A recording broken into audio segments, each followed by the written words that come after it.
The Middle East is getting hotter. The climate's changing and it's raining less and less. People can live without a lot of things. No one can live without water. Climate change is affecting Jordan big time. This country is one of the poorest in the world when it comes to water, and climate change is making things worse.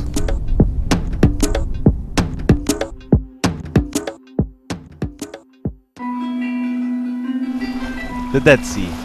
It's one of the most famous lakes in the world, and it's drying out. The water level drops by 1 meter every year.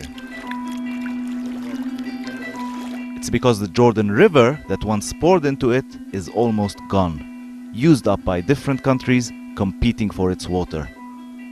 So now when Dead Sea water evaporates because of the heat, no new water comes in, and the heat is getting worse.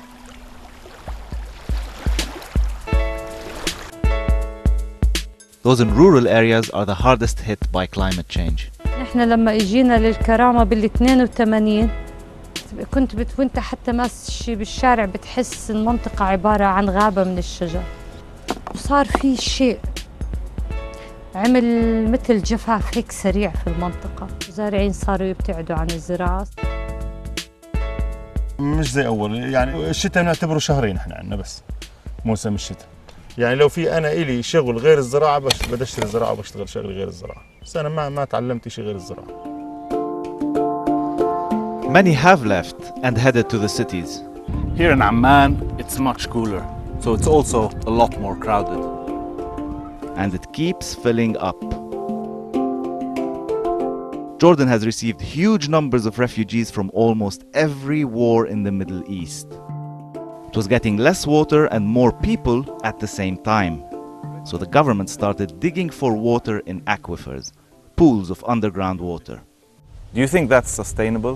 Well, according to the science reports, the DC aquifers can serve us up to 50 years. What happens after 50 years? After 50 years, we'll go to the deep aquifers. Of course, we have a water crisis, of course. When any house in Jordan gets the water 12 to 24 hours a week, it's a water crisis, of course. But as they face this crisis, more water is being pumped from the ground than going back in.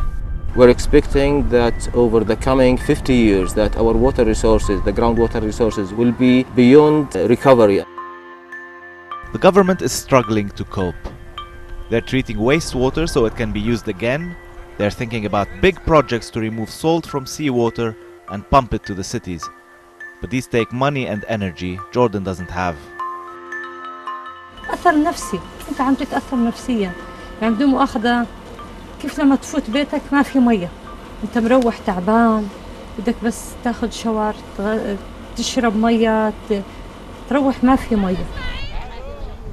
The water situation, the fact that they have a water problem isn't surprising at all. Jordan has had this water problem for quite a while. What's really hard to quantify, to really understand, is the impact of climate change on that, because it's so gradual, it's so slow. It's not something that happens boom like a war and you have a sudden influx of people. It's something that happens gradually over a much larger time scale. Jordan will need a new source of water before its groundwater runs out. And it's a race against time. I always believe that the future generations, our kids, they won't forgive us about what we are doing, because we still have the time to act. But in few years we will be beyond the recovery rate. كل قطرة مي بنضيعها نحن بنضيع يوم كان ممكن يشربوا فيه الأجيال القادمة.